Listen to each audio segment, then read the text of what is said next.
నీకు సెలక్షన్ అవుతుందో లేదో నేను 100% చెప్పలేను, కానీ నువ్వు మాత్రం ఈ మిస్టేక్స్ చేస్తే పక్కా సెలక్షన్ అవుదని 100% చెప్పగలను. మా టాపర్స్ అందరూ కలిసి సిబిఐటి ఎగ్జామ్ రాసినా సరే అందులో 42% మంది ఖచ్చితంగా ఫెయిల్ అయిపోతారు. అలా ఉంటది ఎగ్జామ్ అనేది. సో అలాంటి ఎగ్జామ్ ఆ 42% మెంబర్స్ కన్నా నువ్వు ఎక్కువ ఉండాలి అంటే ఏం చేయాలి? యూట్యూబ్ లో చాలా వీడియోస్ ఉన్నాయి, ఎలా క్వాలిఫై అవ్వాలి, ఎలా క్రాక్ చేయాలి ఇవన్నీ అని చెప్పి. కానీ తప్పులు చెప్పే వీడియోస్ మాత్రం చాలా తక్కువ ఉన్నాయి. ఆ తక్కువ వీడియోలో ఇది కూడా ఒకటి. ఈ వీడియోలో నేను ఒక 10 తప్పులు చెప్తాను. ఆ 10 మిస్టేక్స్ లో నువ్వు ఒక్కటి చేసినా సరే నీకు జాబ్ రాదు మా. సో ఆ 10 మిస్టేక్స్ నేను ఈ వీడియోలో క్లియర్ గా ఎక్స్ప్లెయిన్ చేస్తాను. 6th, 10th చాలా ఇంపార్టెంట్ అన్నమాట. సబ్స్క్రైబ్ చేసుకొని చూడండి. వీడియోలోకి వెళ్ళిపోదాం.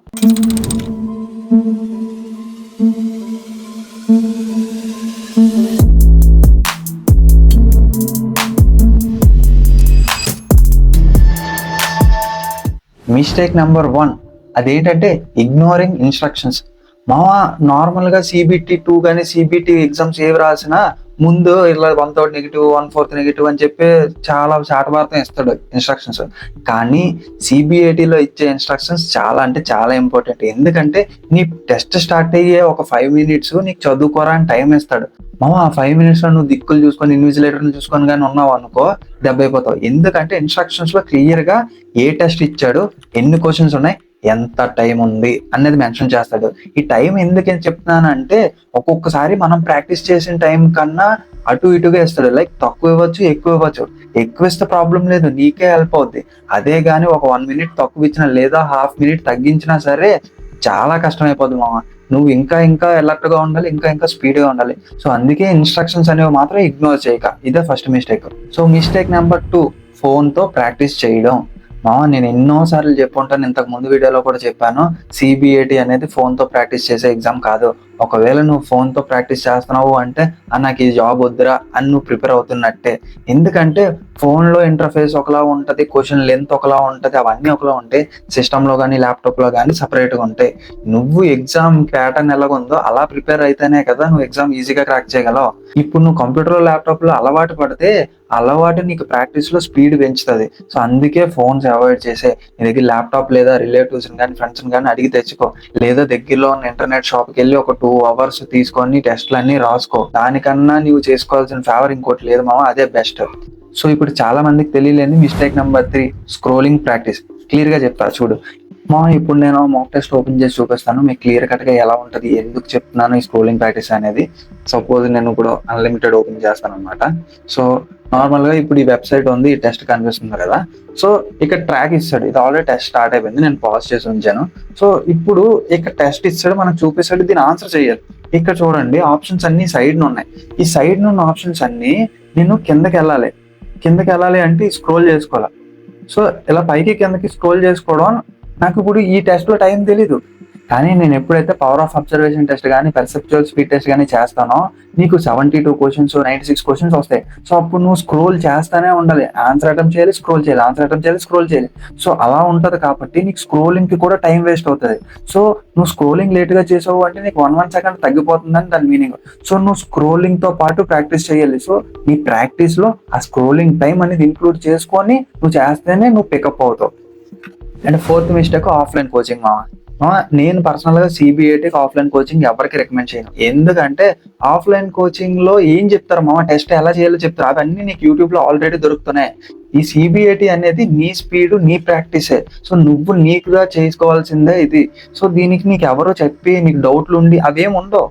నార్మల్ గా అక్కడ ఇన్స్ట్రక్షన్స్ ఉంటే సేమ్ అలా చేయడమే. ఇప్పుడు సేమ్ ఫిగర్ కనిపెట్టాలి, ఈ ఫిగర్ ఎక్కడ ఉందో సేమ్ ఫిగర్ అక్కడే కనిపెట్టాలి. దీంట్లో ఆఫ్లైన్ కోచింగ్ లో నీకు టీచింగ్ ఇచ్చేది ఏముంటది మామ, నువ్వు ప్రాక్టీస్ చేయాలి అంతే తప్ప. సో అందుకే ఆన్లైన్ కోర్స్ ఏదైనా తీసుకో, అదే బెటర్. ఆఫ్లైన్ లో నువ్వు 5,000 10,000 తగలాడితే వేస్ట్ అయిపోతుంది పక్క. అదే నీకు ఆన్లైన్ లో ఇంకా 1000 లోపే 500 కి 400 కి చాలా రేట్లలో వచ్చేస్తే ఈజీగా అయిపోద్ది, నీకే cost saving. And mistake number 5 అదేంటంటే ఇంటర్ఫేస్ మా. ఇంటర్ఫేస్ అంటే సేమ్ ఇందాక ట్రాక్ టెస్ట్ చూపిస్తాను అన్లిమిటెడ్ ఎడ్యుకేషన్ లోది. లైక్ ఇక్కడ ఇప్పుడు ట్రాక్ చూపించాడు చూసా, ఈ సైడ్ ఇచ్చాడు, ఇక్కడ ఆప్షన్స్ ఇచ్చాడు, సేమ్ ఇదే ఇంటర్ఫేస్ నాకు అక్కడ ఎగ్జామ్ వెళ్ళినప్పుడు సేమ్ కనిపిస్తే నాకు ప్రాక్టీస్ కి ఆ టెస్ట్ కి తేడా తెలియదు. సో అప్పుడు నాకు ఇంట్లో చేసినట్టు ఉంటుంది, ప్రాక్టీస్ చేసినట్టు ఉంటుంది, టక్క టక్క టక్క టక్క చేసుకుంటూ వెళ్తాను. సో ఎప్పుడైతే నీకు సేమ్ ఇంటర్ఫేస్ ఉంటుందో నీకు ఈజీ అయిపోతుంది, నీ కాన్ఫిడెన్స్ బూస్ట్ అవుతుంది. సో అందుకే సేమ్ ఇంటర్ఫేస్ ఉండడం చాలా అంటే చాలా ఇంపార్టెంట్ మావా. నార్మల్ గా నేను అన్లిమిటెడ్ లో ప్రాక్టీస్ చేసేవాడిని, నేను ఏఎల్పి క్రాక్ చేయడానికి. సో అన్లిమిటెడ్ ఎడ్యుకేషన్ నేను అక్కడ ఎగ్జామ్ లో రాసింది సేమ్ ఉంది కాబట్టి నాకు ఈజీ అయిపోయింది. పైగా అన్లిమిటెడ్ లో కూడా చాలా టెస్ట్లు ఉన్నాయి, అవన్నీ నాకు బాగా హెల్ప్ అయ్యాయి. నేను అందుకే మీకు యూజ్ చేసుకోండి అని చెప్తున్నాను. నార్మల్ గా 1200 అలా ఉంటది, కానీ మన కూపన్ కోడ్ MJ300 వాడితే 300 రూపీస్ ఫ్లాట్ ఆఫ్ వస్తుంది. అది ఇద్దరు ముగ్గురు కానీ తీసుకున్నారు అంటే చాలా యూస్ఫుల్, మీకు ఆల్మోస్ట్ చాలా తక్కువ రేట్కి వచ్చేస్తుంది. ఎందుకంటే మల్టిపుల్ అటెంప్ట్స్ ఉన్నాయి కాబట్టి అసలు మీకు ప్రాబ్లమే ఉండదు. సో తీసుకోండి, సేమ్ ఇంటర్ఫేస్ ఉంటుంది, అన్ని బాగుంటాయి. నేనైతే ఇదే రికమెండ్ చేస్తాను మీకు. అండ్ మిస్టేక్ నెంబర్ 6 అదేంటంటే మౌస్ ప్రాబ్లం. ఇది చాలా మంది ఇగ్నోర్ చేస్తారు, కానీ నువ్వు ఎప్పుడైతే ఎగ్జామ్ సెంటర్కి వెళ్తావో అక్కడ కూర్చోగానే నీకు పాస్వర్డ్ ఇవన్నీ ఎంటర్ చేయమన్నప్పుడే నీ మౌస్ ఎంత స్పీడ్గా మూవ్ అవుతుంది, దాని సెన్సిటివిటీ ఎలాగుంది, క్లిక్ అవుతుందా లేదా, ఇవన్నీ అప్పుడే చెక్ చేసుకోవాలి. అప్పుడు కానీ నువ్వు కానీ ఏదైనా ప్రాబ్లం ఫేస్ చేస్తావు అంటే మౌస్ చేంజ్ చేయమని వెంటనే చెప్పాలి. ఎందుకంటే CBAT మొత్తం మౌస్ తోటే ఉంటుంది. ఆ క్లిక్స్ లేట్ అయినా సరే లేదా జరగకపోయినా సరే, సో ఈ మౌస్ స్లో అయింది అంటే నీ ఎగ్జామ్ స్లో అయినట్టు, నువ్వు అందరికన్నా వెనక్కి పడిపోయినట్టు. సో అందుకే మౌస్ అనేది చేంజ్ చేసుకోవడం చాలా మంచిది. ఫస్ట్ లోనే చూసుకో, వెంటనే యాక్షన్ తీసుకో, అంతే. మిస్టేక్ నెంబర్ 7 అదేంటంటే ఆల్రెడీ అటెంప్ట్ చేసిన క్వశ్చన్స్ చూసుకోవడం. ఇప్పుడు ట్రాక్ మెమరీ ఉంది, నీకు పలానా టైం ఇస్తాడు, ఆ టైంలో నువ్వు అన్ని అటెంప్ట్ చేస్తావు, నీకు ఇంకా 30 సెకండ్స్ కానీ 10 సెకండ్స్ కానీ టైం ఉంది అనుకో, నువ్వు అప్పుడు చూసుకో పెట్టావా లేదా, అన్ని అటెంప్ట్ చేసావా లేదా చూసుకో, పర్లేదు. కానీ ఈ పెర్సెప్చువల్ స్పీడ్ కానీ బ్రిక్ టెస్ట్లు కానీ ఇంకా ఏవో ఉంటాయి, సో ఇవన్నీ నీకు టైం సరిపోవు. సో నువ్వు ఒక్కసారి క్వశ్చన్ పెట్టావు అంటే మళ్ళీ వెనక్కి వెళ్ళకుండానే ఆప్షన్ పెట్టాలి, ముందుకు వెళ్తానే ఉండాలి, అప్పుడు నీ స్పీడ్ ఇంక్రీజ్ అవుతుంది. మళ్ళీ చెప్తున్నాను.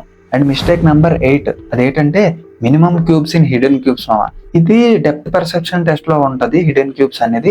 ఇందులో మాక్సిమం ఎక్కువ మంది ఏ క్వశ్చన్ ప్రాక్టీస్ చేస్తారంటే మాక్సిమం నెంబర్ ఆఫ్ క్యూబ్స్ ఎక్కువ ప్రాక్టీస్ చేస్తారు, కానీ మినిమం నెంబర్ ఆఫ్ క్యూబ్స్ అని కూడా ఉంటది అనమాట. అది చాలా మంది ఇగ్నోర్ చేస్తారు, దానివల్ల మిస్టేక్స్ వచ్చి దానివల్ల మార్కులు పోయే ఛాన్సెస్ ఎక్కువ ఉంటాయి. సో మీరు అది కూడా కొంచెం ప్రాక్టీస్ చేయండి. నేను ఈ వీడియో దాన్ని ఎక్స్ప్లెయిన్ చేయను, నేను ఎందుకంటే నెక్స్ట్ వీడియోలో చెప్తాను కదా క్లియర్ గా ఎలా చేయాలనేసి. సో అప్పుడే దీని గురించి ఎక్స్ప్లెయిన్ చేస్తాను. అండ్ నెక్స్ట్ మిస్టేక్ నెంబర్ 9 అదేంటంటే మెకానికల్ యాప్టిట్యూడ్. ఇది కూడా ఒక టెస్టే, కానీ ఇది ఎక్కువ ఇవ్వడం అనమాట. మోస్ట్లీ 95-98% ఇది అసలు ఎగ్జామ్ ఇవ్వడం అనమాట. కానీ ఎక్కడో ఒక దగ్గర ఒక ఛాన్స్ ఇచ్చాడు అంటే మనం దెబ్బైపోతాం. సో ఇది కూడా ప్రాక్టీస్ చేయడం మంచిది. లైక్ దీనికి టైం అంతా ఇచ్చేయండి అని చెప్పట్లేదు, దీన్ని కూడా చూసుకోండి, దీన్ని కూడా. సో దీనికోసం కూడా నేను లేటర్ వచ్చే వీడియోస్ లో ఎక్స్ప్లెయిన్ చేస్తాను, ఏంటి ఎలాగా ఒక ఓవరాల్ ఐడియా ఇస్తాను. సో అది next most important mistake number 10 అదేంటంటే పానికింగ్. టైం స్టార్ట్ అయింది అనగానే కంగారు పడి మౌస్ జరిపోతారు, ఇది జరిపోతారు, కీబోర్డ్ జరిపోతారు, అన్ని జరిపి పిచ్చి అయిపోతారు. అంత టెన్షన్ పడితే నీ బ్రెయిన్ ఫంక్షనింగ్ గా పనిచేయదు. సో నువ్వు టెన్షన్ పడకుండా ఫ్రీగా రాయాలి. ఐ నో స్పీడ్ అనేది ఉండాలి, బట్ టెన్షన్ వేరు స్పీడ్ వేరు. కంగారు పడితే ఈ లాస్ట్ 2 బ్యాటరీస్ అసలు చేయలేము. ఫస్ట్ 2-3 బ్యాటరీస్ లో నైనా నీకు టైం ఉంటదేమో, కానీ లాస్ట్ 2 బ్యాటరీస్ లో నీకు అసలు టైం ఉండదు. సో టైం స్టార్ట్ అయ్యాక నువ్వు ప్యానిక్ అవ్వద్దు. నీకు ఎప్పుడైతే ఇన్స్ట్రక్షన్ చదువుకోమని 5 మినిట్స్ టైం ఇస్తాడో అప్పుడే నువ్వు జాగ్రత్తగా 3 మినిట్స్ ఇన్స్ట్రక్షన్ చదువుకో, 2 మినిట్స్ నీట్ గా మెడిటేషన్ లాగా అలా చేసుకుంటూ కామ్ గా ఉండు, అంతే. సో నువ్వు నీ బ్రీత్ ని మైండ్ ని కంట్రోల్లో పెట్టుకో, ఆ టైంకి అంతా ప్రశాంతంగా అయిపోద్ది, టెన్షన్ పడక, అంతే. ఈ మిస్టేక్స్ నువ్వు ఒక్కటి చేసినా నువ్వు స్లో అయిపోతావు, నువ్వు కిందకి పడిపోతావు. ఎంత కిందకి అంటే 42% కన్నా కిందకి. సో సెలెక్ట్ అవ్వవు, ఇది ఫ్యాక్టర్. సో ఇది మీరు గుర్తుపెట్టుకుంటే మీకే వెళ్ళిపోద్ది. ఈ వీడియో ఆల్రెడీ చాలా మంది యూట్యూబ్ లో చేశారు లేదు తెలియదు, కానీ నేను చేస్తాను ఎందుకంటే ఇందులో నా రియల్ లైఫ్ మిస్టేక్స్ కూడా ఉన్నాయి, నేను ఆ మిస్టేక్స్ ని రెక్టిఫై చేసుకున్నాను. సో మీకు కూడా యూజ్ అవుతుంది అని చెప్పి చేస్తాను. సో ఈ వీడియో నచ్చితే లైక్ చేయండి, మీ ఫ్రెండ్స్ తో షేర్ చేయండి, సబ్స్క్రైబ్ ఆబ్వియస్లీ సబ్స్క్రైబ్ చేయాలి. 50K దగ్గరలో ఉన్నాం, అంతే. పేరు గుర్తుంది కదా, మనోజ్ అని. Signing off.